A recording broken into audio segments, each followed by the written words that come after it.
Happy holidays. This is episode 5 of Jazz, Juice, and Jam. Man, bro. Yeah.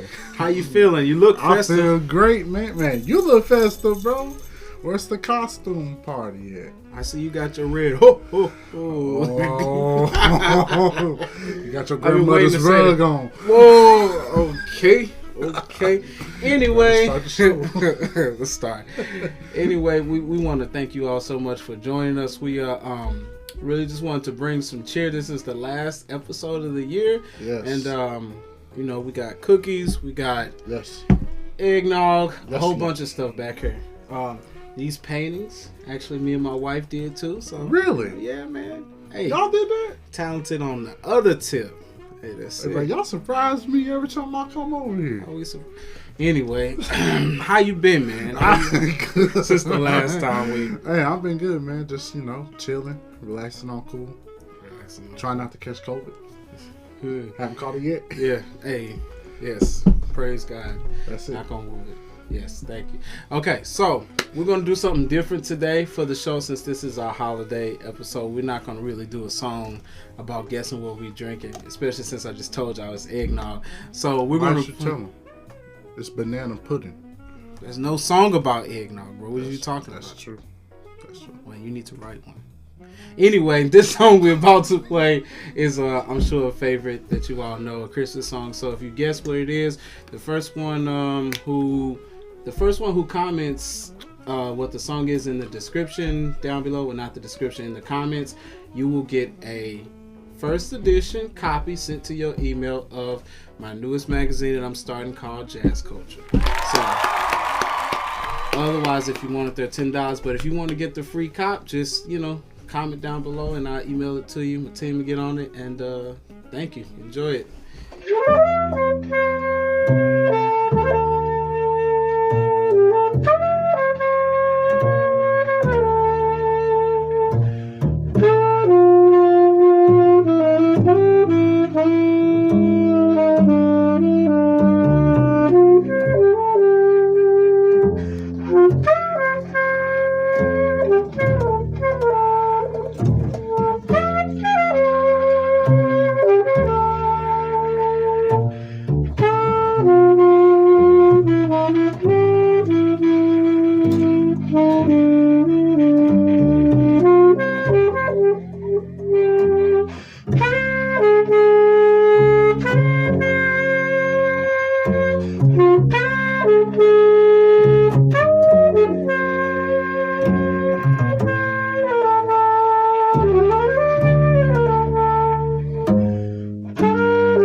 All right, I hope you all enjoyed that song. We're in a very festive mood, if you can't tell. So, a lot of our themes for this show is going to be, Christmas-based. So, hope you all enjoy it. You strapped in, you got your eggnog, your apple cider vinegar, any of that stuff. Apple cider, no vinegar, my bad. We're not country like that. Hey, that's good for your blood pressure. Apple cider vinegar. Actually, it is. See? We don't just talk jazz, we talk health. We come for the medical field next. And then comedy. That's it. Hey, bro. Okay, how does Santa graduate from Christmas? How does Santa graduate from Christmas? Go ahead, bro. We need to... Anyway, so look... We're going to continue the Christmas theme of this show with the top 5 Christmas songs of all time.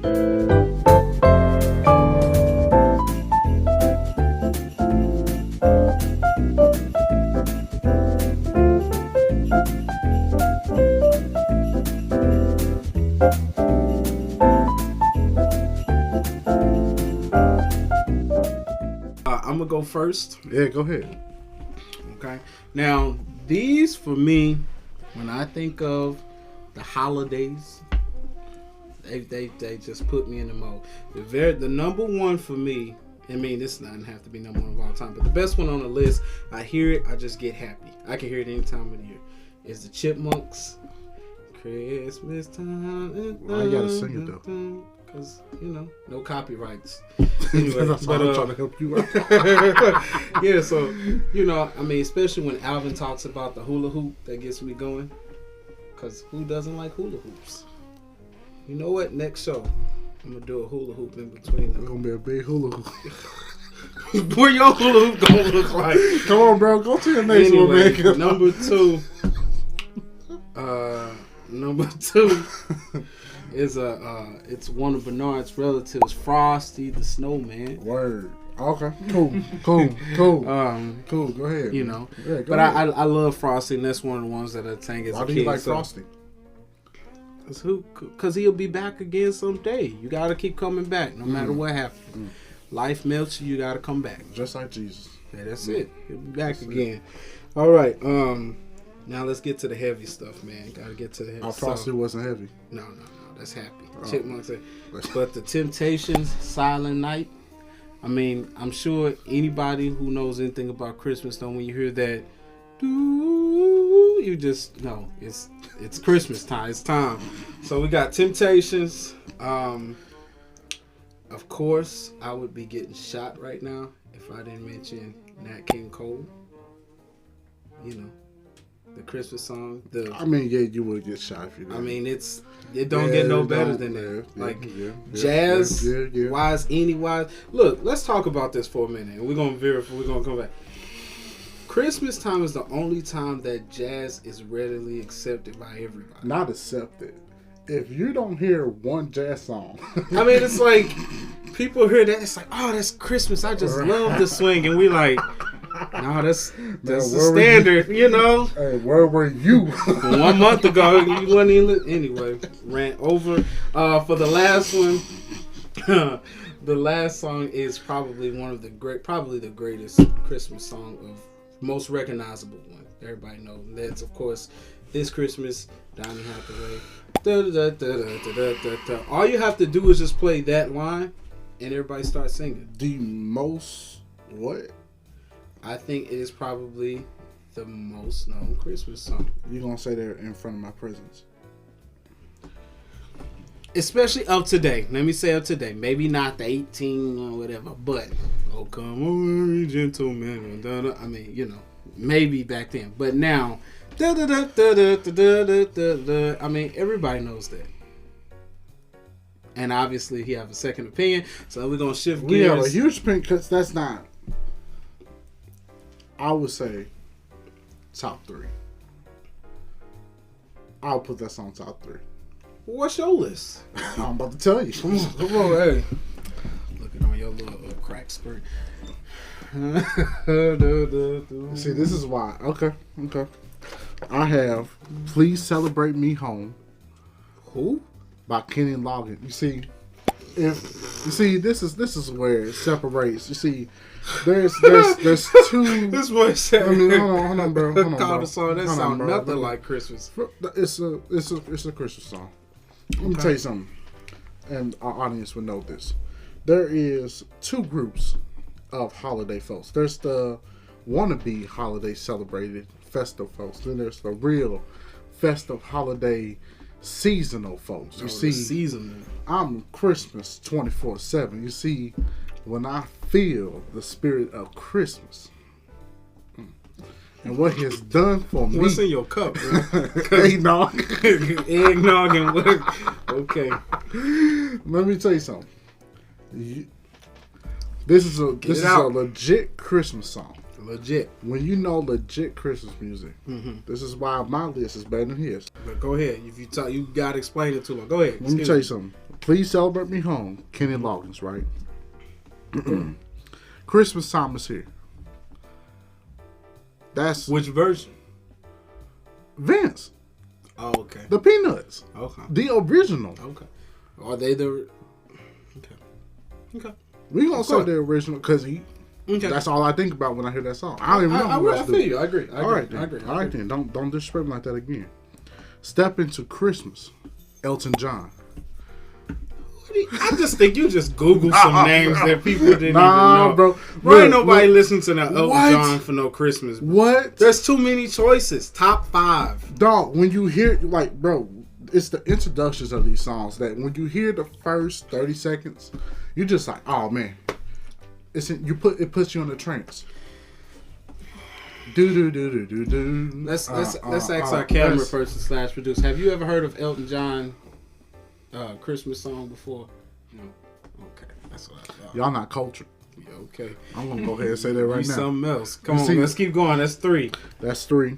The 4th song is "Give Love on Christmas Day" by Jackson 5. It's original. Okay. It's Jackson 5. Michael singing lead. Lead on all the songs. Michael, let me tell you something.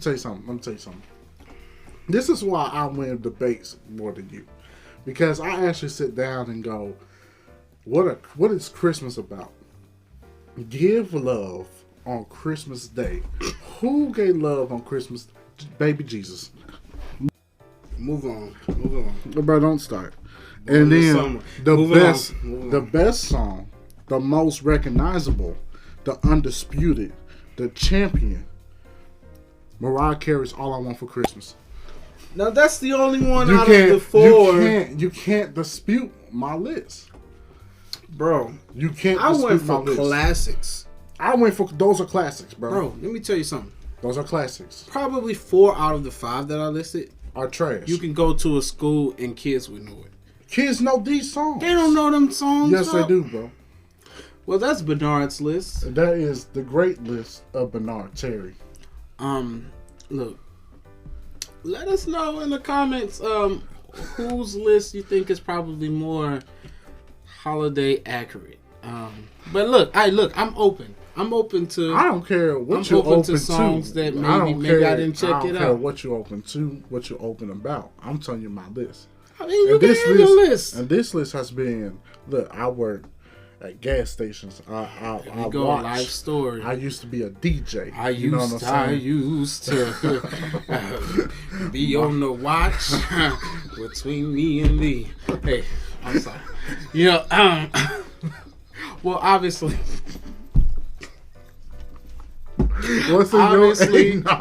Obviously, we got difference of opinions, but that's the beautiful thing of exploring music.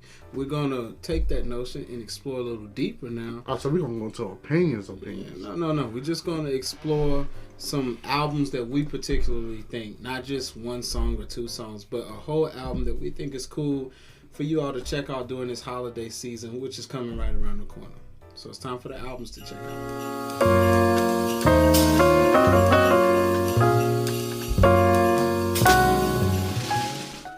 All right, bro. So what album do you have that you think is so riveting that people want to check out, especially during the holiday season? I'm sure you getting the Christmas turkey ham going or whatever, and you want to play some music. What's the album they should listen to? that just gets them in the spirit of the season. Without any interruptions. When I think of Christmas, my favorite Christmas album of all time is Mariah Carey's Merry Christmas. But when I think of a classic jazz, nice arrangements album, I think of Frank Sinatra's A Jolly Christmas. This album is one of the best. If you interrupt me, I swear. I ain't said nothing. Bro, I hope you saw Cat in the Hat. I ain't said nothing. My buddy said don't interrupt. This album has all your classics on it. Okay. Like the Christmas song, Silent Night. Beautiful arrangements on everything. It's one of those albums where you can sit back and drink your apple cinnamon tea. Like myself. Does it have any of the tunes on your 5 list on there? Sorry. Continue. That's why you got cookie stains all over your shirt. So like I was saying, actually, bro, this is why I really like the album. One of the guys that conducted the band and actually arranged the songs is from Rest of Groves. Really? Yeah. His name was Gordon Jenkins. Gordon Jenkins. And Gordon Jenkins, actually did Nat King Cole's Mona Lisa on his album. What? Yeah. Huh. Gordon Jenkins. Gordon Jenkins. The Gordon Jenkins. D. D or the? D. I'm country, so I'm not even going to try to pronounce it. Okay. But it's a great album. Go check it out. I like it for the arrangements, and it's Frank Sinatra. Who's better than Frank Sinatra? Wonderful. So go ahead, bro. What's your favorite album? All right. So if we're talking about, so it's twofold. Favorite album is that I like to put on just Christmas time, get me going in the Christmas spirit. It's honestly probably gonna surprise people, but Michael Bublé for Christmas. I mean, that's what I go to. But one that I think you guys should check out right now. It's a great album that I heard maybe about 5 years ago, and it has become one of my favorite Christmas albums. It's Nancy Wilson's. It's called A Nancy Wilson Christmas. Not that hard of a title, but it's beautiful. Greatest singer of all time. Just yeah. It's like not even a don't even talk. No. She's and still at that age, this came out in 2000 something. She sounds great. She still sounds amazing. Rest in peace, Nancy Wilson. But but the thing I like about this album, which is kind of a contrast to like the Bublé and the other stuff, is that when you hear some Christmas albums, they either sound nothing like the Christmas songs, like you gotta find where have a holly jolly Christmas is said, or it's kind of just plain, it's right in the melody. But with Nancy Wilson, I think she really holds that line of great arrangements and still keeping true to the melody. I mean, like, each song really surprised me as a listener and just as a musician too, because it's some surprises on that album, some vocal sextet kind of things. Is really, really great. So I would tell you guys to definitely check out Nancy Wilson if you haven't checked it out before. Anything Nancy Wilson. Even if it's not Christmas. Check out the Christmas, and then from there go to the Cannonball record and then keep going. It's good. Nancy, yeah, she's truly like a favorite on the show. But look, that's the thing that I like about the dialogue that we have together, is that like we both have different opinions. And look, I've never heard of that. And that's what this is about. It's an art form, and we're supposed to share art. Right. And try to stay peaceful. Well, yes, this is the season of peace and joy to the world, peace to all men, all that stuff. It is. Now, but every now and then, we gotta have some differences of opinions. That's true. So it's time for the controversies, and this one is going to be, y'all don't like this one. Controversies. You do that every time.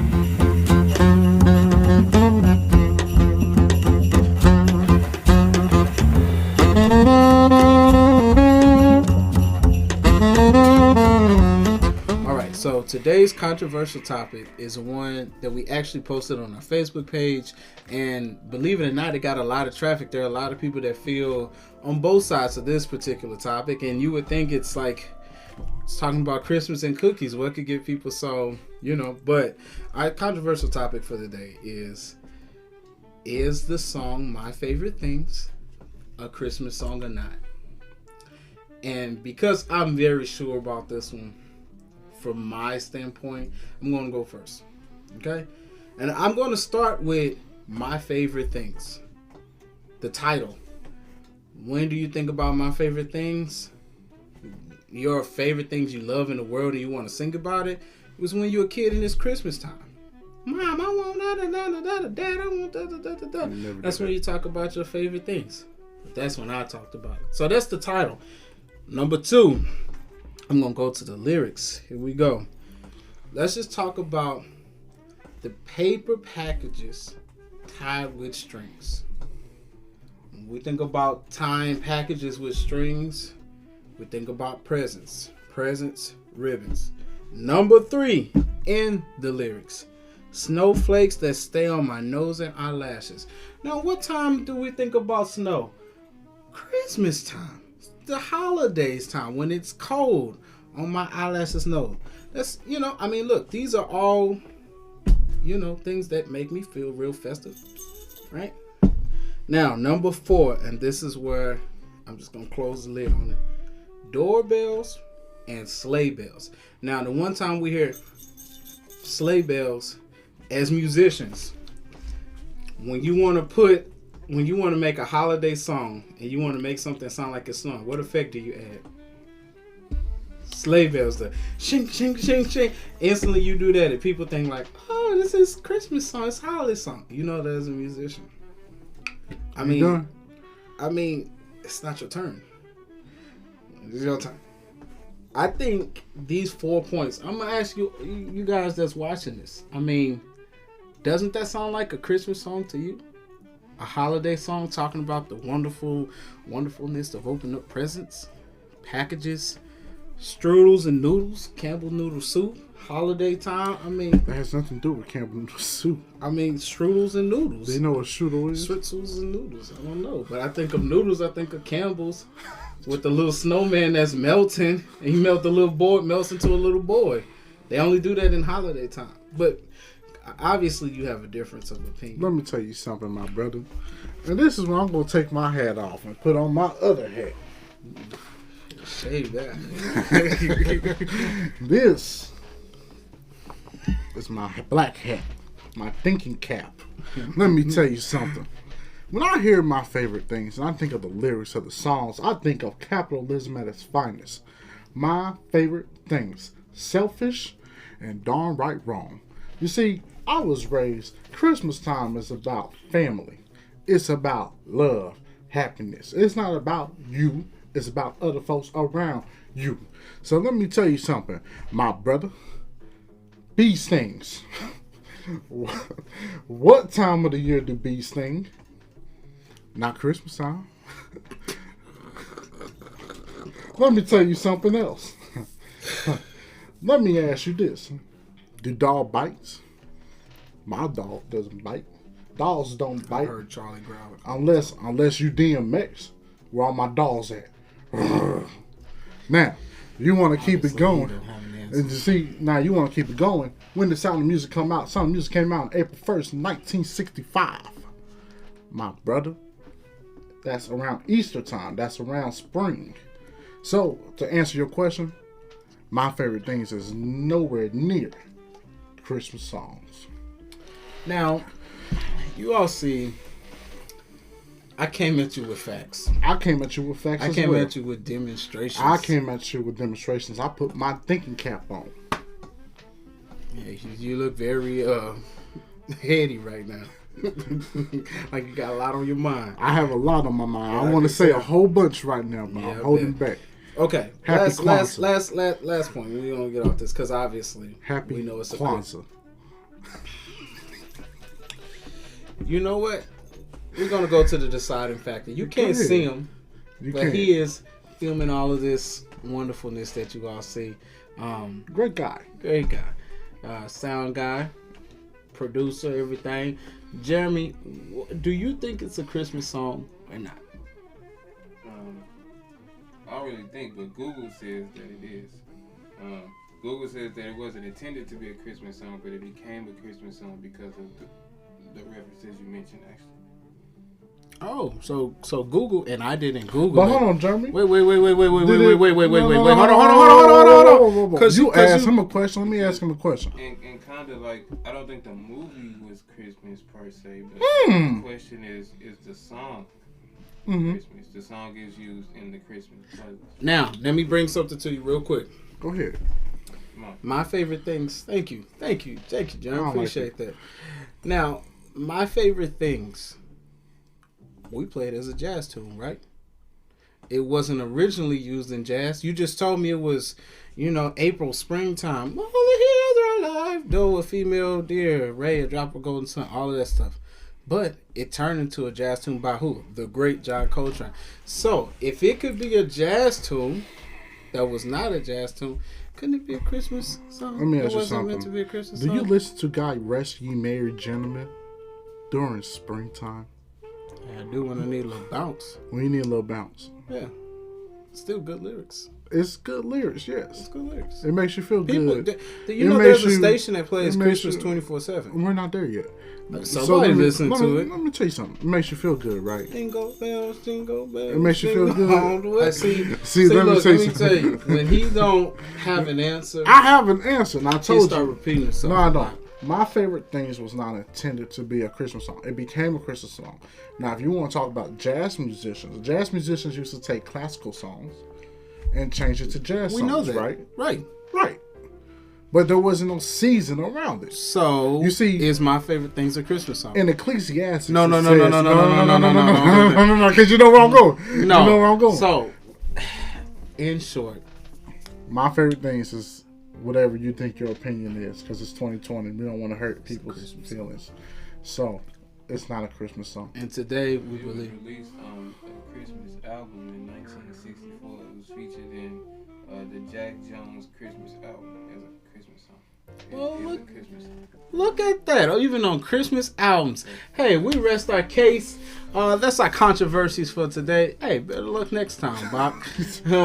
That's why these cookies are dry. So outside of just talking a lot of stuff, we've actually been playing a lot throughout this holiday season. So that's what we're going to get into next. It's time for current events.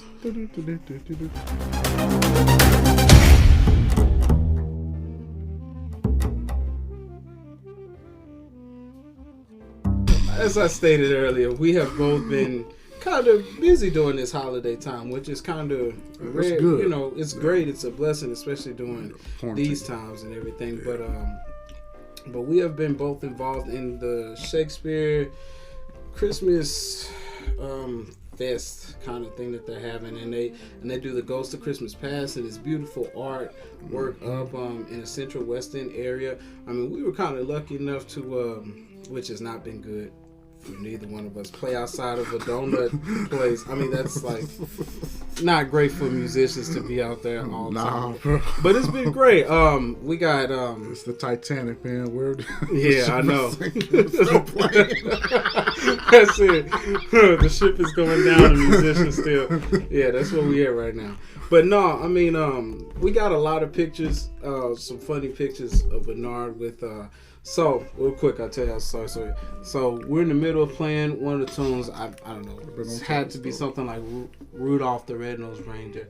And in the middle of the song, Bernard screams and says, ah! And like, we stop playing, like, think something is wrong. Did he get hurt or something like that? He's like, it's Santa!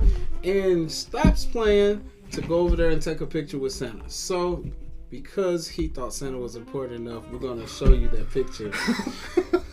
of him and Santa.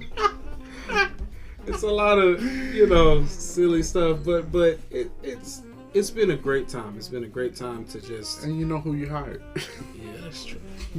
Nah, bro, it's been a lot of fun, man. It's like we were talking about earlier, man. It's like this is like one of the few times a year where like it's almost pure joy. Yeah, yeah. Like it's just natural just to have pure joy. Like Who could be good at playing Christmas songs? even if you play Rudolph for the 800th time, it's still like, man. So you think about Rudolph, man, with the blinking nose. Yeah, yeah. Save Christmas, bro. That's it. Where would we be without Rudolph? Hey, we also, you know what song we also played? My Favorite Things. We did play my Funny favorite. that, huh? You know. Anyway, so We can move on to the next thing, bro. Go ahead and talk about the current events. Go ahead and talk about the news. So I mean, You it's want to be disrespectful? Fake news. fake news, right? No, but it's like we're not just we're getting a real taste of the holiday. We've been outside, socially distanced, but still outside playing these songs in the cold. And one of the things that happens is after a while you stop feeling anything in your finger, and I don't know what notes come out, but Hey, bro. it's all been an experience, and that kind of has been a narrative for this this time that we've been going through with the quarantine. It's been adjusting. It's been kind of like adapting in a certain way, trying to figure out how can you still be productive. How can you still even financially be productive during a time where like maybe your normal source of income is not Yeah. open. So we appreciate the Shakespeare Company. We appreciate the Central West End, and even the city of St. Louis for hiring us to do some more Christmas stuff. So we enjoying the work. Man, it makes it feel like, man, I really miss playing. Yeah, so thank goodness they have the protocols in place that keep us safe, and it's been a great time. Okay, so we have a little gift for you guys. Hope you all have been enjoying the show so far. I knew we was gonna do something. We actually have a special interview today with with a great trumpet player. He's from here, from where I grew up, East St. Louis, and went to school at. And he's gone on to do great things. Man, so much. I don't even want to just give it all away, but he's been on some prolific records. He's played with Jazz at Lincoln Center, with Winton and Marcus Miller, and he has his own great monstrous albums and this great group now. Oh man, the Crunk Orchestra. If like you guys, I don't even. Russell Gunn is who I'm talking about. This, and I actually got a chance to sit down and talk with him about his albums that he's done in the past, and also this newest project, which is a part of a 3-part series. The prologue is the new one that's coming out, but it was a great interview, and I thank you so much, Russell, for taking the time out, and I hope you guys enjoy it. Check it out. Press record. Russell, I really, really appreciate you taking out the time. I know you've been pretty busy. And I know it's the holiday and everything, so like I really want to tell you thank you, and I'm super excited. I gotta tell you,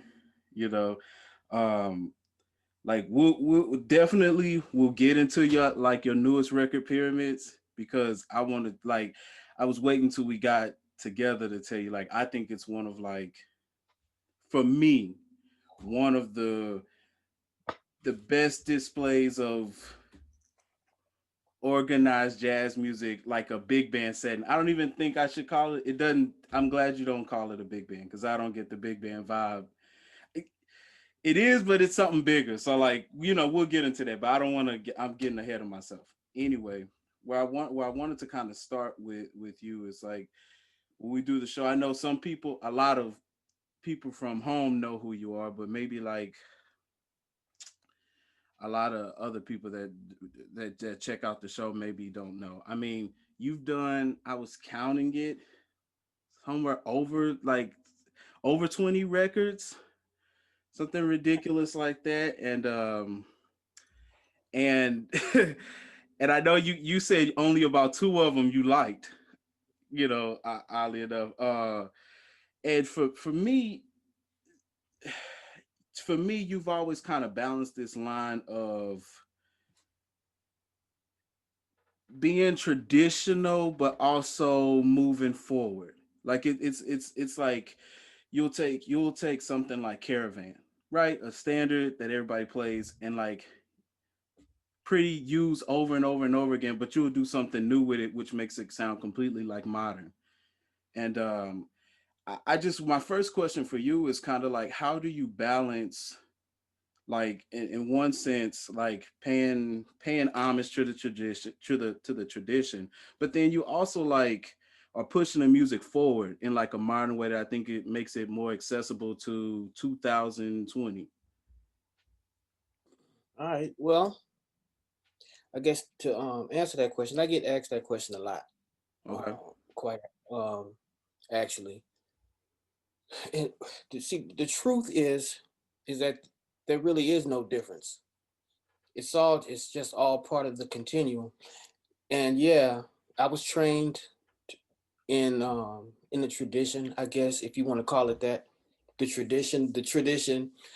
And when we talk about what the tradition is, Okay. the real tradition in our music is that the shit always changes. That's Now, right. what change? Now, so you have to ask yourself, well, what changes? And then the answer to that question is quite simply the rhythm always changes.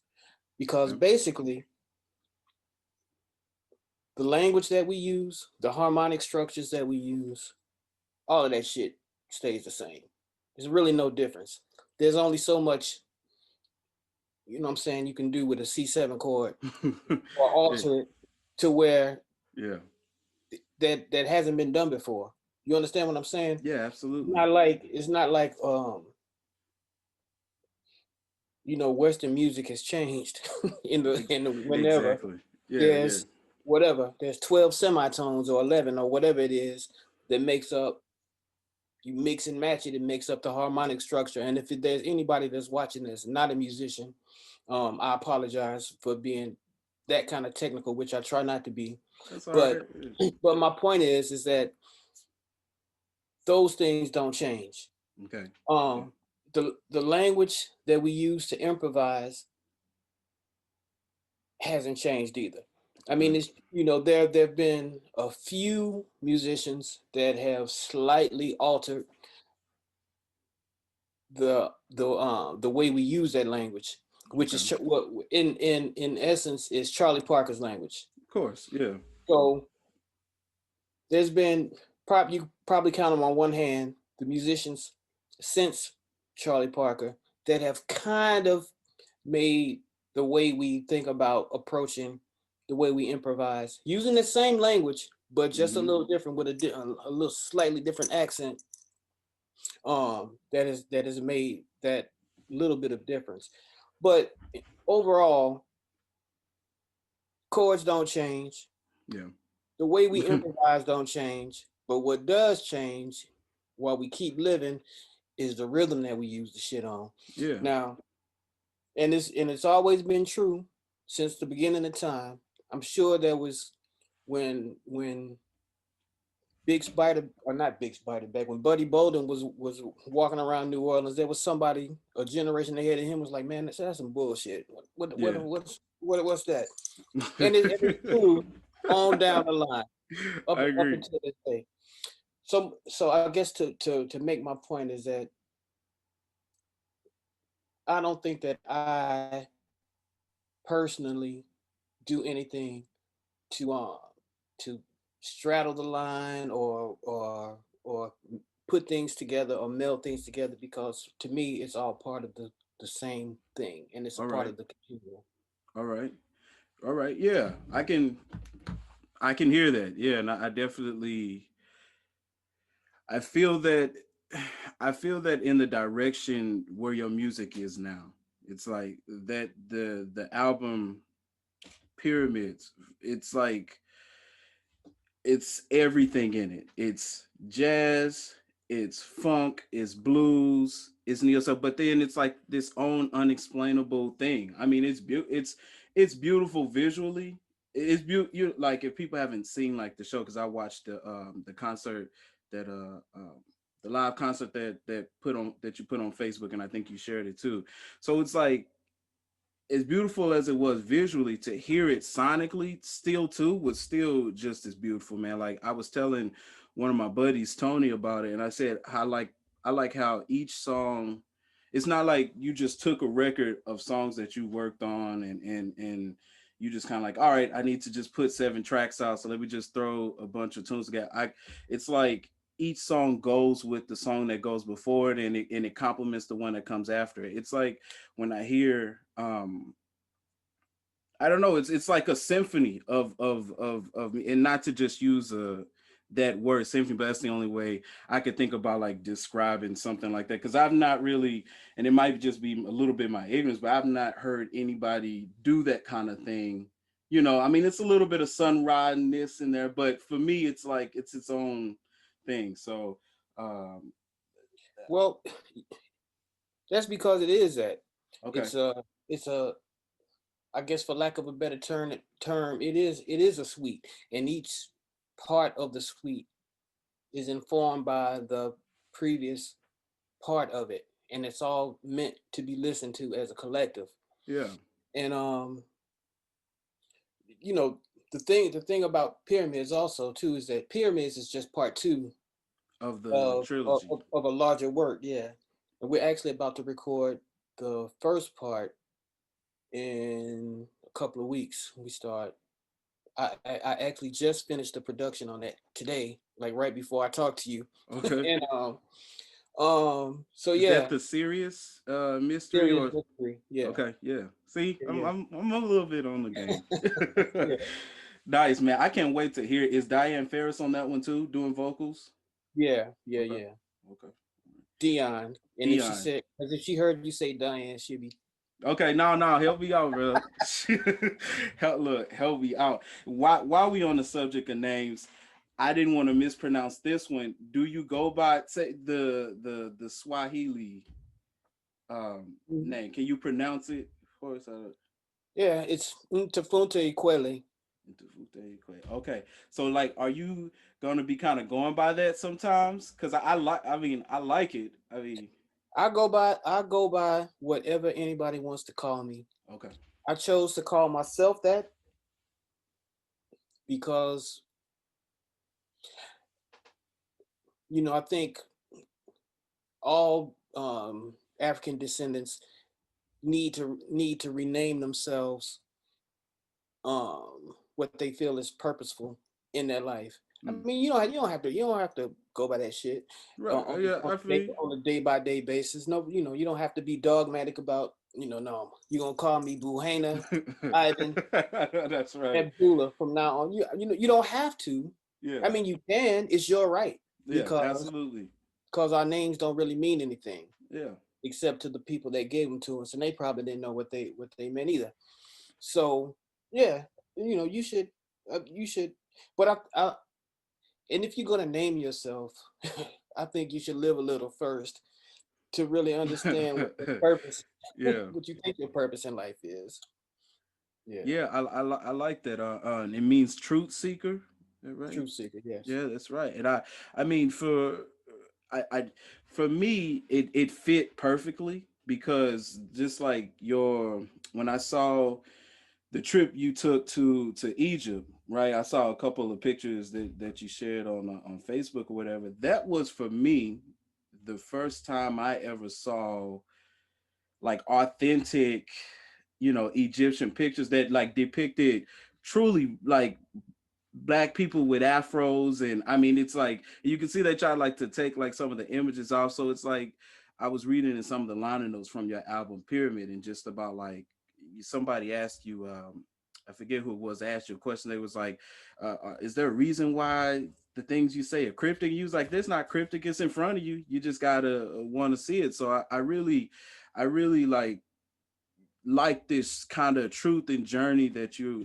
kind of going through, and the fact that you're sharing it, man, because like for some people who've never been to Egypt yet, like I said, like for me that was like a eye opener. I like showed my wife, I was like, oh, you see this, like, you know. And I mean, and I guess, is that what inspired pyramids, or did that come after? Well, what I really wanted to do when I was finishing up writing it, I just really wanted to make sure that I put myself in that place. And Mm, I actually tried to do that with part one. I tried to put myself in Mali because the part one is basically about a an African tribe called the Dogon mm-hmm. that live in Mali.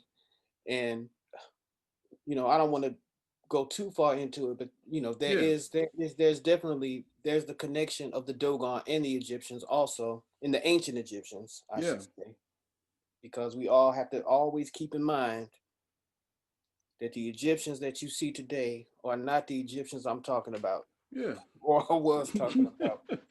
Yeah, And and they haven't been those Egyptians for a long time.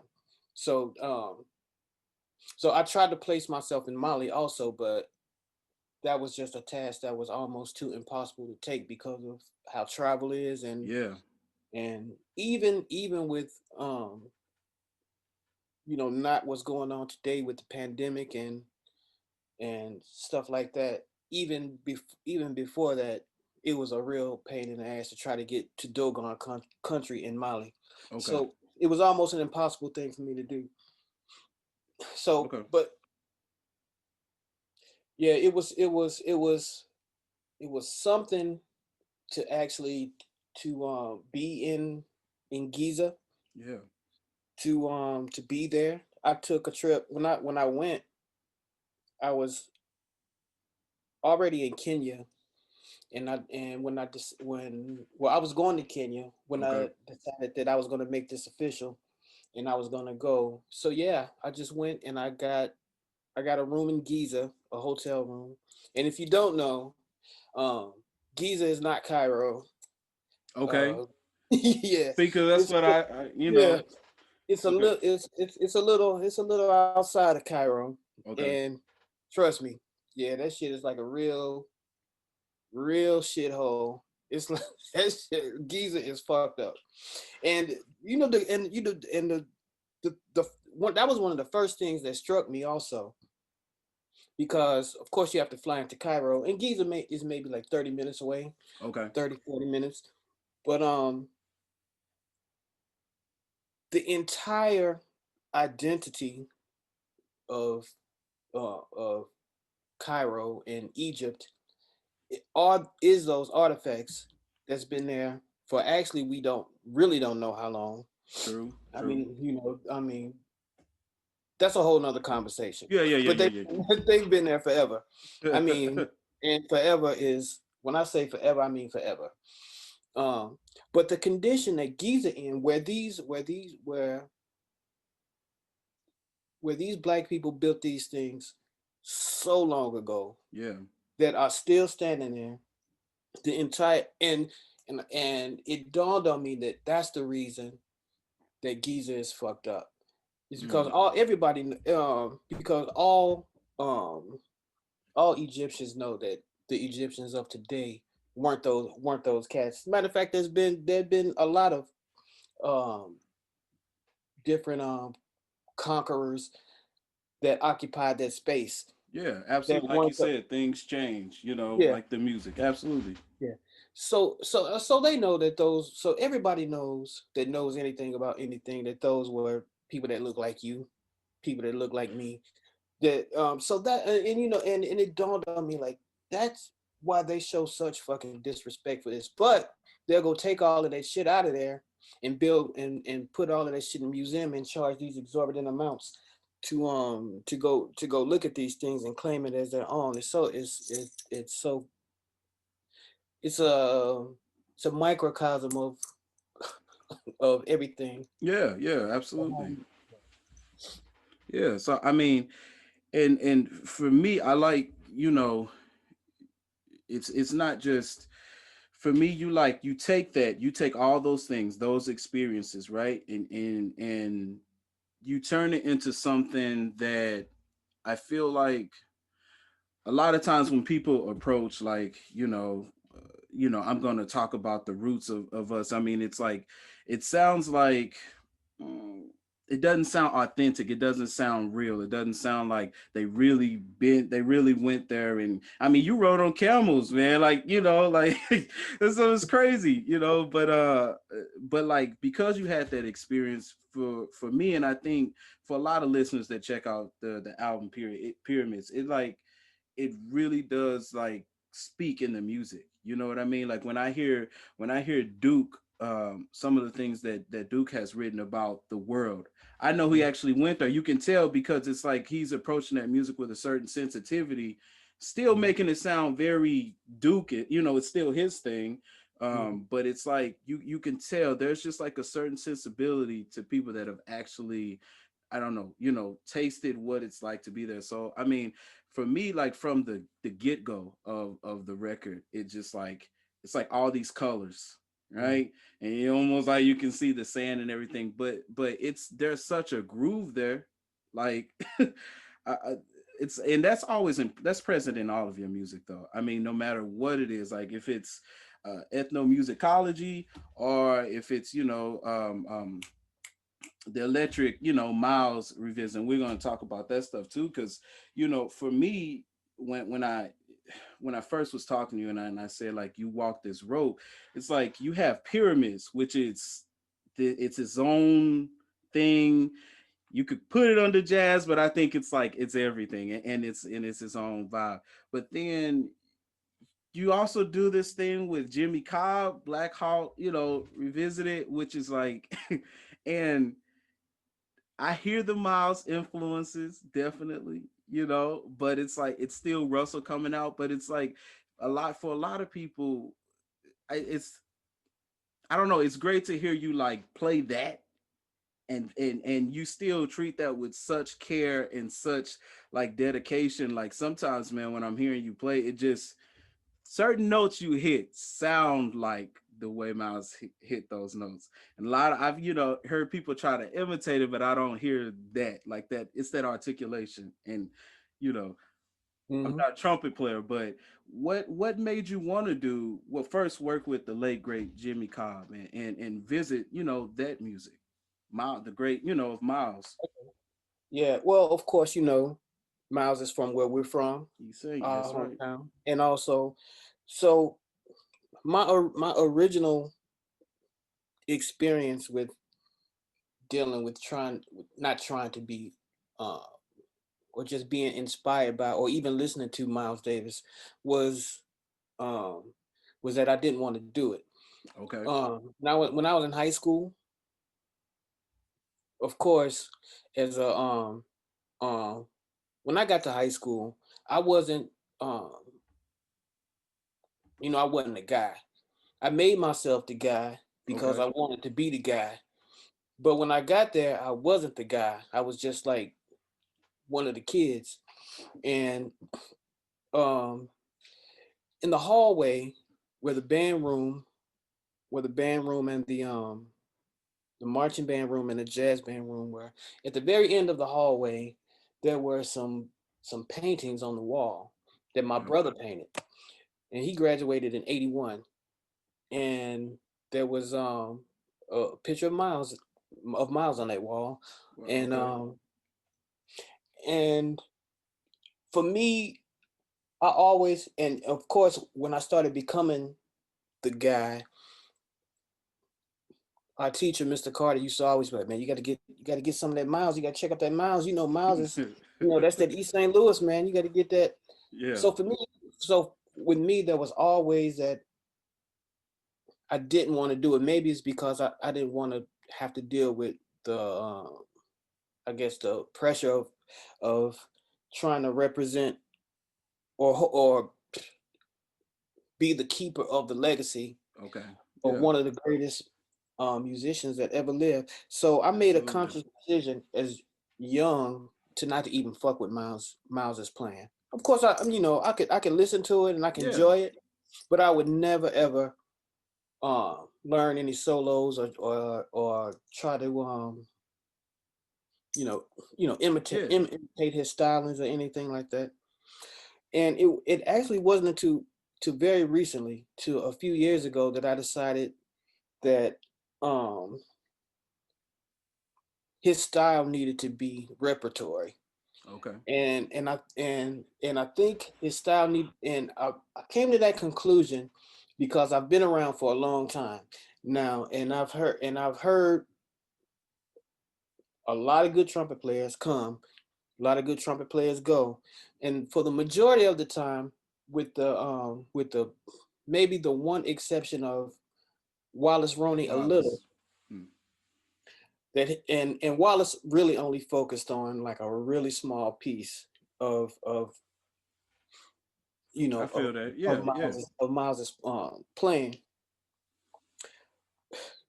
So I felt, and so being being in the music for such a long time, and being a musician is almost like being a martial artist or like a Okay. Jedi or some shit.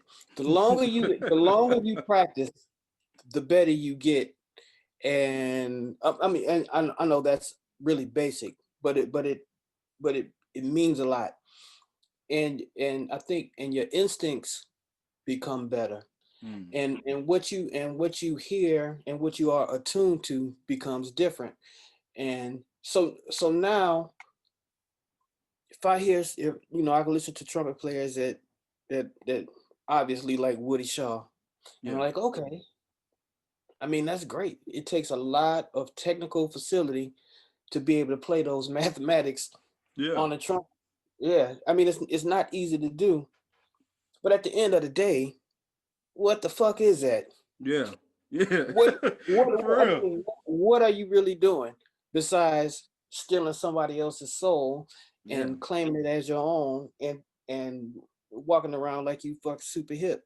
The Hey, that's same it. with Yeah. the Freddie Hubbard clones, Freddie Hubbard, Woody Shaw, but nobody would never ever try to fuck with how Miles Davis used to breathe, and or how he would approach playing on chord progressions with a simplicity and sensitivity that quite honestly grew out of not really having that kind of technical facility, or maybe not even musical knowledge, to even deal with all of that shit that's Hmm. that's going by at blurring speed.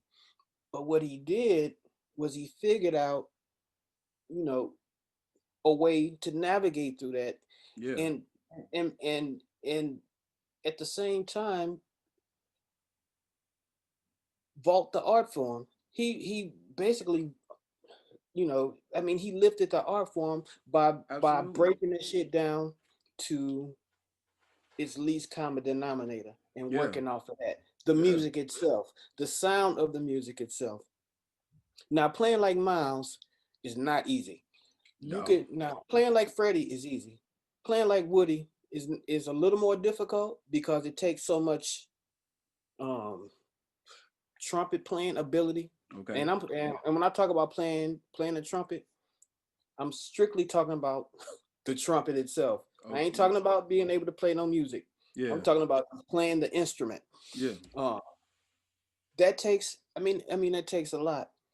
But to be able to use restraint and Mm. and and not all, but it's not only the restraint, because a lot of people think restraint is just omission, and Yeah. it's not. It's the choices, the choices, and the most Mm. important Okay. thing is the breathing. And you say, and like you said earlier, you say you can hear me hit some notes sometimes. You be like, damn, that sounds like Miles. That shit takes a lot of work. It takes a lot of study to be able to focus the air Yeah. in a certain way that somebody else focus the air, Yeah. because me and Absolutely. Miles, we're not the same size, No, no, same no. body Body type, type. same No. lips. No, we're not. So it takes a lot of focus. But my point is that, yeah, I decided that I think that needs to be repertory, Okay. and I think that it should be. the same way you study of Freddie Hubbard bebop solo, which is a bunch of seven scales, and a bunch of Woody Shaw solos, which is a bunch of fourths interpolated on top of each other. It's the same way you should be able to study Miles's breathing techniques. Yeah, yeah. I like that. Yeah, and it, you know, I was reading his book, his autobiography, and he talks about, you know, like trying to play across the lake. You know what I mean? Trying to make it sound carry it in that certain way. And I mean, it's like when you talk about like the airstream, that's something that I remember my teacher, Hammy, used to talk about all the time. He said, "What kind of instrument do you play?" And I was like, "Saxophone." No. And he would just always ask me that. And one time he was just like, "You play wind instruments. Like everything you need to do is with your wind in your body." And so like, yeah, man, I it's great to hear that. I mean, but at the same time, it's great to hear how you take that, and it's not like you're trying to become out. It's like, no, look, I'm taking, you know, this philosophy, but I'm still Russell. I'm still, you know, representing who I am and not trying to hide in somebody else, or as you said before, like I even like that, you know, taking somebody's soul. Because sometimes as musicians, especially like I know a lot of us younger cats too, it's like sometimes we, you know, I hear this thing, it's like we don't feel like we're playing anything great unless it comes from somebody else, you know, unless it's a Herbie line on piano. It's like it can't be great. And sometimes, you know, asking yourself, well, do you like anything you play? It's like it stands out a little more. So it's like, I think for me it's great to hear you channel that, just in terms of the articulation and the tone. I don't like get too technical, but then also it's like I've listened to you for a long time, like a lot, you know, just growing up. And so it's still, to me it's still like Russell. It's still like, you know, it's like harmonic choices. I mean, you know, so it's just like an addition, you know, adding Well, another let me texture. say that yeah, as a musician, I got my own shit. But I do have make a conscious effort to preserve the entirety of Miles Davis's um being Mm, as a musician, yeah. and especially as a trumpet player. So, and you can do both. Everybody has to have, and this is to get to the next part of what you were just saying. Everybody has to have some kind of inspiration. Yeah. Nobody grabs an instrument, picks it up, never had played the shit before, picks it up, and all of a sudden they are like the most original That's right. ever, Yeah. playing all the shit. Everybody has to learn from somebody. You Yeah. have to have, and this is just my opinion. I think that for someone to really develop, I think that they have to find somebody that they really like, and really understand everything there is to know about that. About So if it's Herbie, if it's whoever, Don Pullen, McCoy Tyner, whoever the fuck it is, you have to take that. You have to decide to take that person and learn everything. It's almost like being a disciple of one person. I think everybody has to have one thing that they can do really well, that they master, and then and then all of the other things can start to fall into place. Okay. Because I mean, it's only natural Yeah. that once you master something, that you start other things start to happen Yeah. for you. Yeah. It's nature. So you're like, all right. So I learned how to go. I learned this McCoy Tyner lick. It's only natural if that eventually you expound on that, Absolutely. whatever comes to you naturally. But I think everybody has to have one at least one thing that they can master, and not just be, I guess, a jack of all trades, and just have a little bit. I mean, again, it's good to have a little bit of a bunch of different people, but I think there needs to be one person or I see one that. thing that you have a real mastery of before before you could really start to develop your own thing. Because yeah, being being a jack of all trades is, or just you, whatever your style is, being influenced by a bunch of different people. That's still not you. It's Right. just You're a just bunch of, influenced by a bunch yeah, of just other a bunch folks. of Yeah. people put. So I mean, can that make? And again, these are just my No, opinions. no, yeah. That's Because fine. I'm sure there are some people that don't agree with that. But yeah, I mean, I like movies like in movies like Star Wars where you have to where one person has to train another person Mm. in the tradition of the shit. And then some people are better at it. Some people they learn everything that they can learn really quickly. Some people it takes a while. But still though, after they master whatever they've been taught, then Yeah. they become who they are. Yeah. No, and I definitely I understand it, and that I that makes a lot of sense. It's like when I was younger, and every time I see you, I hope you don't get tired of me thanking you, for it. You sending me those records. I mean, I think you just asked me for my address and I gave it to you. The next thing I know, mom's like, "You got a package? What are you doing?" And it's like all these records. I mean, it was Freddie Hubbard, Hank Mobley. I still have them too. Like they're in my room right here somewhere. But like Freddie Hubbard, Hank Mobley. There was some Eric Dolphy in there. Cannonball, the album Something Else was in there, and the note was like, we were saying like never forget the blues, and when you talk about like you can check out a whole bunch of stuff, but there needs to be one person. Like I had all those records, and I think it was like 6 or 7, but that Something Else record I constantly kept in rotation with the things that Cannonball was doing, you know. Mhm. And so you're right, there is there and for me Charlie Parker's that guy, and it's like Cannonball was like an introduction for me for Charlie Parker, where I heard somebody actually play. Like I was like, wow.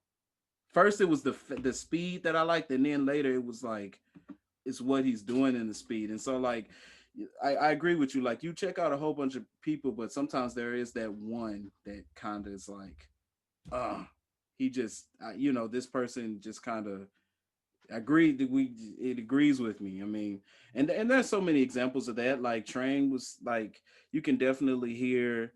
I think Miles told him at one point, like in his book, he said like, man, you got to stop playing so much bird stuff. That's where he was at first, and eventually he learned how to do his own thing. So yeah, I think what you said does definitely has some validity to it. I mean, what did if you don't mind sharing, like how did Jimmy Cobb feel about like that style of playing? Because I mean, of course, he was right next to him. What did he ever like give you any pointers, or did he, say he liked it? What was his, you know? Yeah, yeah. Mr. Cobb was funny, man. It was like he didn't want to talk about that shit at all. Really? Okay. Yeah, it was like, I mean, come on, we talking about stuff that happened in the '60s, and Sixties, yeah, this was you know 60 years later, so yeah. something like that. He was like Okay. so over it. But every now and again we would get him to smile or something. We'd play something, like if we was just sitting backstage or something, we'd put something on. And I remember there's a uh on Live at the Black Hawk, Mm-hmm. there's a take of walking. I think it's walking that Miles and Miles, this is, to me, it's like Miles's greatest solo. Okay. And you could tell that the band was like, and again, that band to me was Miles's best band, Yeah. and that's my opinion. A lot of people like Herbie, Ron, and Tony, I but just had that conversation. I said the exact same thing to my boy Bernard. Yeah. I Yeah. don't think so. I think Jimmy Cobb, Paul Chambers, and Wynton Kelly It was tight. They were just, are hands down yeah. yeah. But anyway, so there's this Miles is like they're on the blues, and then so like he's like fucking killing this shit. And Mm-hmm. it's almost just like his um it's like trio at this point. It's like at the beginning of the solo, it's just bass, drums, and bass. It's bass drums, and Miles, I think. Okay. And then and at the end of the chorus, Miles turns this fucking phrase, and it's this shit is just like perfect. And then Jimmy Cobb says, "Scott, Chicago, bad," and the man, and they was like all on that shit together. And like when Kelly was like, man, it was just like, so I would play it, and then I finally got him to smile. He'd be like, yeah, that was some shit right there. Yeah, see. Like, yeah, that was shit. Yeah, yeah. But for the most part, he wouldn't he like, yeah, I mean, every now and again he'd tell us some stuff. He told me that when they were making Live at the Black Hawk, Mm-hmm. he didn't even know that they were making a record. He said that he showed up to the club with oh, maybe it was Miles, him and Miles and somebody else. He said that they were walking in the door, and he said he saw all these wires and shit. He was like, Miles, what's going on? He's like, oh yeah, we making a record. Dang. Wow. Okay. I mean, dang. Yeah. Sounds Yeah. something Miles would do. But I mean, well, look, I mean, just to have that a part of the, to just be a part of some, to play with somebody who was a great part of history like that is, I know it's like, it was exciting and it was a great time to do. And I mean, I think, for me, just the outside looking in on just the many things you've done, I think it's definitely more than two records that like show like the great music you playing. But I know it's like, I love where you are now, but I think you have for me, a full discography of just everything. It's like if somebody's like, if anybody wants to check out any type of music, any style, if they want to hear something traditional, if they want to hear something like electric, funky, pretty much any one of your albums will have all of that on it. And even this newest one, Pyramids, which is, of course, it's not any standards. It's still all those elements, but more wrapped up in one, which for me is like, it makes it such a, I mean, I'm curious. I can't wait to hear this new one which is, was it Serious Mystery? Am I saying that right? Yeah. Yeah. Yeah. I can't wait to hear that one, because like this one already, like it like threw me away. I had it like playing in the car, and I had to kind of keep going, because it takes you on a journey, and it all the things that you kind of that you like as one, a listener, and two, as a musician, it kind of just hit those things. Not that I had a checklist of it got to be this, but you know what you like, Yeah. and it's kind of like, all right, I kind of get it, so Well, man, I'll let you in on a secret. Is that I do have a really big discography, but so do a lot of people. That don't mean that the shit on it is good. All that means is that you've done a bunch of shit. Um, for me, is that it took a really long time to realize that I wasn't a trumpet player. It took a long time for me to realize that I was a writer, and that's my gift, my real gift. mm, okay. Can I play the trumpet? Yeah, I could play the trumpet better than most people could play the trumpet. But where does that get me in the grand scheme of things? Okay. It's been a lot of really good trumpet players. A lot of people have you ever heard of Book a Little? Yes, of course. Yeah. Now, I'm sure you have, but most people haven't. Now, Book a Little, for those that don't know, with the exception of Louis Armstrong, Book a Little would have been the greatest trumpet player ever walked Earth. Yeah. And he died when he was 23. And the shit Wow. that he did before then That's right. lets you know that he could not be fucked with. Yeah. And and I keep I like to keep shit in perspective. I like to keep it 100 with myself. Yeah. If I'm 49 now, I'll be 50 in October. Right. If I be honest with myself, Mm. where's my trumpet playing at 49 compared to a man who died at 23? You gotta be honest with yourself, bro. Mm. You Yeah. like, man, You got to be real with yourself. But I know that what I have as a writer is different Okay. than anybody has had before me. I know that now, and it took me a while. That's why you kept in I guess hindsight is 2020, being that this is 2020.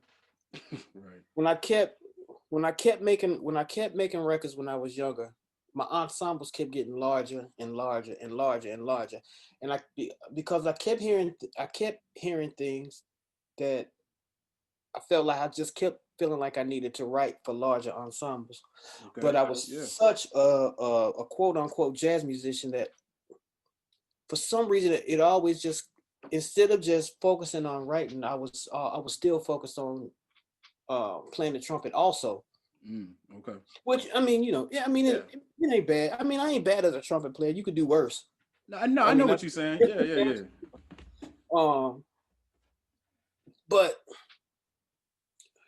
that's not. I mean, that's not my forte. Yeah. I mean, I can get through some shit. You might not want to stand next to me on the blues or something. But like for others, but for a whole bunch of other stuff, come on, man. I mean, you could literally get anybody to play trumpet. And another thing about quote unquote jazz music is that, bro, we got 100 and some years of recorded Yeah. music to learn from. Every person that calls themselves a musician should be better than everybody that preceded them. Really, if you really dedicate yourself to this shit, if you really call yourself a student of studying the master's works, if you don't understand, if you can't play like all of these guys or play better than all of these guys because of the all of the information we have out here, Mm.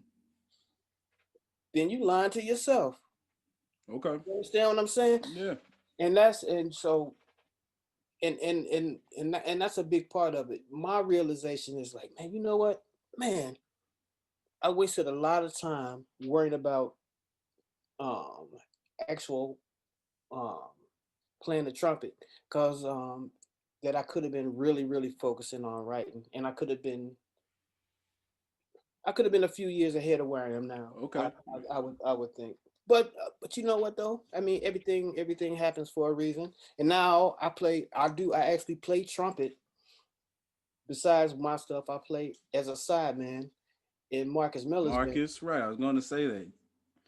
and I get to utilize a lot of the shit that I learned from Miles Davis. So and I don't know if I've talked to you about this before, but I'm a big believer in the field of dreams concept. If you build it, they will come. Yeah. And it was like, once I decided that I needed to dedicate some mental space to Mm. preserving Miles's uh, legacy as a trumpet player, then Marcus calls me. Yeah. You understand what I'm saying? And Yeah, absolutely. my job is essentially to do that shit. Yeah. I mean, don't nobody want to hear Russell Gunn, what Russell Gunn would play over fucking tutu. Nobody gives a shit, really. I mean, it's cool. I can do that, but when I put the harmony in and I go and I hit the bandstand, it's for a real reason, and Yeah. that is to preserve that. So, Yeah. um, And that's, and you know what, there's nothing, I'll say this, there's nothing wrong with that. And I think like a lot of times people don't, sometimes people don't acknowledge like the importance of preserving some of those things, when it comes to jazz. But it happens all the time in classical music. One of the most beautiful works of music I heard is like, somebody doing like a Tchaikovsky suite, and their job is just like, they're not trying to, their job is just to preserve what he wrote and to make it as they ain't beautiful as not trying to. possible. They ain't really trying to enhance it. Maybe at the behest of the conductor, things are vary from symphony to symphony, or different orchestra from different orchestra, but it's essentially the same. Yeah. And I tell you too, Tchaikovsky, that's my favorite. That's my favorite Wow. Okay. composer. Yeah, mine too, man. We could talk Even about more, that for days. even more so than my other favorite composers, which is Benny Golson, Charles Mingus, Yeah. and Sun Ra. Me- To Mingus. me, Tchaikovsky, puts everything together. I don't even think it's close with any other with any other writer. But yeah, that's a conversation for a whole nother day. Yeah, because we can. I mean, his Sixth Symphony alone, man, for me, it's like one of his just greatest works I've ever heard. Just, I mean, like what he can do with the melody, just like a phrase, and expound it, and you never lose interest. I never get bored listening to that, to any of the stuff he plays. All his melodies are real black. All this shit from Nutcracker, Yeah, man. All his stuff is just is too much. yeah. I mean Duke Ellington covers And Tchaikovsky. that shit, yeah, right. And that So shit, just let people know. if you don't have you have to have, for me as a writer, you could be a really good producer and make all of these rhythmic things, but if you can't write a melody, then you ain't really a writer to me, in my opinion. Yeah, And that's like Tchaikovsky's his strength. His yeah. strength is his melody, and it's unbelievable. And do you know the story behind that Sixth Symphony? No, no. Yeah, go. I don't know if we want to Okay, talk about that on this, but go check out why it's called Pathétique, okay. and how he was feeling when he wrote that, and why that was the end. That's what and why he killed This is the himself last one. after Oh, that. oh yes, of course. I do. Yeah, I know with the yeah, absolutely. Because the way he was accepted in the world and everything. Yeah. Yeah, yeah. But so and I don't want to definitely take too much of your time because I know it's like it's Sunday, and I appreciate you taking the time. Before I leave, I want to ask, what do you feel um is your greatest work that you've done so far? Oh, I don't know. That's hard. Okay. I mean, like you said earlier, most of the shit of the recorded shit that I've done, I don't really like that much. Of records that I've done, I don't know if this answers the question, but records that I've done that I actually really liked, I really like, or not really like, but I can accept a record I made called Love Stories, Mm, not to be confused with Love Requiem. Um, I like Pyramids, and but I think the best representation of my abilities at the time was Ethnomusicology Volume 3, yeah. and I think that's probably the best I guess representation of of my strength as a writer, a producer, and a trumpet player, kind of all together. Okay. Yeah. Um. Right, because I know. Like it's which record is that? The one you did at Morehouse College that you actually recorded it all yourself. Was that the Royal Crunk Jazz? Oh yeah, yeah. That was the Yeah. first one we did. It's Yeah. called "Get It How You Live." Get it how you live. That's right. Yeah, I was trying to think of. I was like, there's another one in between that I was reaching for. Okay, so we got those. Is there anything? And the next question I was going to ask you, it's like they go together. Is there anything that you haven't done yet that you would like to do? Well, I get that question a lot. Well, or is there anybody that I would like to play with? That's another question I get a lot, and I guess they're kind of the same question. For me, the only thing that I wanted, the only real ambition as a jazz musician that I ever had was to be a jazz messenger, and obviously that didn't happen. Yeah, So, right. Yeah, um, not because I probably couldn't have been. I think I probably could have been one. Um, but of course, he died when I was still a teenager. yeah, And but if there's anything that I would want to do. yeah. Well, from a composer standpoint, I really don't know, Oh, because you grow and change every day, yeah, and absolutely. your perspective on life changes. Shit you like and don't like changes. Everything changes the more you keep living. Things you found attractive aren't attractive. Things that weren't attractive are attractive. That's true. The shit That's that you true. used to love is dumb shit. You know, everything changes. The more you keep living. So I really can't say. All I just like I just keep reading, researching, Seeking and the truth. yeah, just trying to find things that inspire me about us as Pan Africans. You know, I think, and this is off of the whole musician thing, but I think they both go hand in hand. I think the real problem, our real problem, is education. And when I say that, Mm. I don't mean it the way people just use that shit as a what do you call it when they use just words like hot button? I forgot. There's a when people use like a word as a Trigger words like yes, yeah, stuff like that. Just it don't really have any weight behind it. Don't have any real meaning behind it. There's no mm-hmm. real explanation of what that shit means. So Yeah. somebody so when people tell you shit like, yeah, man, we got you know education, man. What the fuck is that? What the What fuck does does it that mean? really mean? Yeah. Yeah, because you can go college, university, and and consider yourself educated and not know nothing about nothing, except the things that you were taught. That's not education. So my contention is that the reason that we're in the state we're in is because of education. And when I say education, I mean knowledge of ourselves, and not just the knowledge of ourselves when the few of us, our ancestors, came here in boats and lived that life for 400 years. Not just that, Yeah. not just that. The entirety of people that look like you. See, what people don't understand is that your self esteem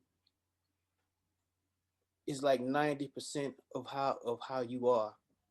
Mm. The way we wear our hair, the way our women wear their hair, that shit is all psychosomatic. That shit really fucks with children. And when children see things a certain way and don't understand or feel like they have to do things a certain way, it's more traumatic than than all of the things that are like right in your face, Yeah. I agree. like I agree with that. like you know police brutality and violence. We see that shit. We know what that is. Right. Absolutely. Yeah, we know what Fear of a Black Planet is. We all know what that is. But it's those little things that Yeah. we It's that subtle. You can't. yeah You know. that Don't we've been do. taught they keep us in that place. Yeah. So yeah, so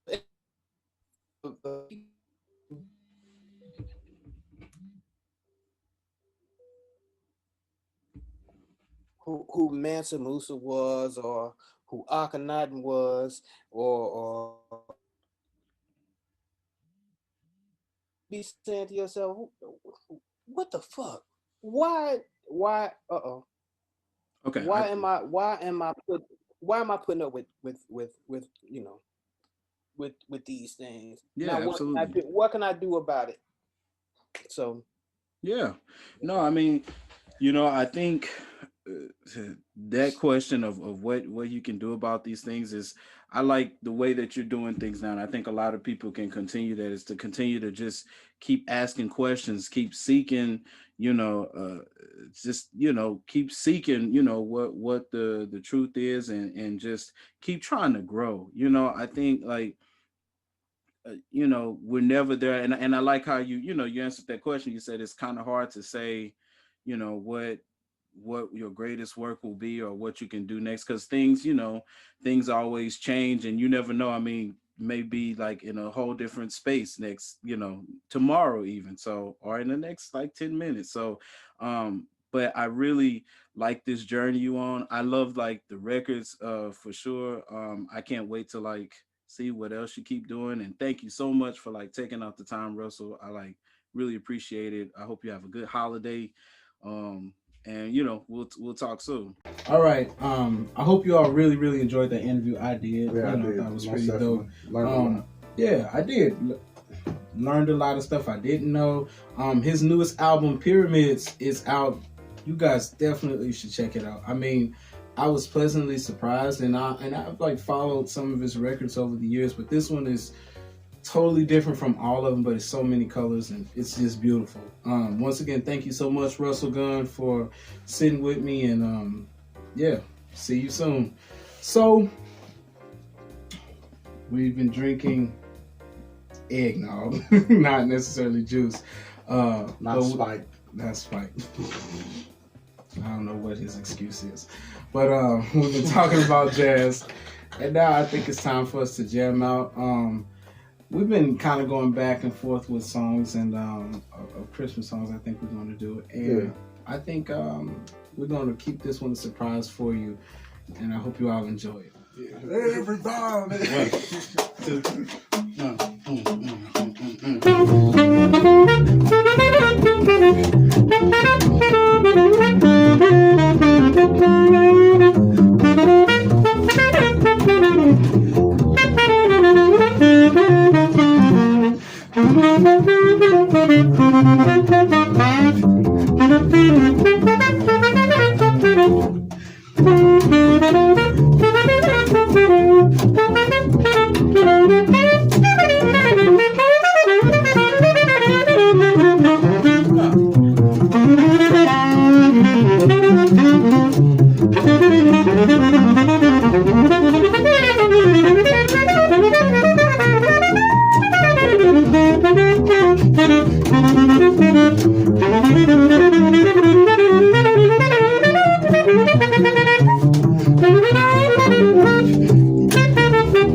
Okay, we've been having too much fun.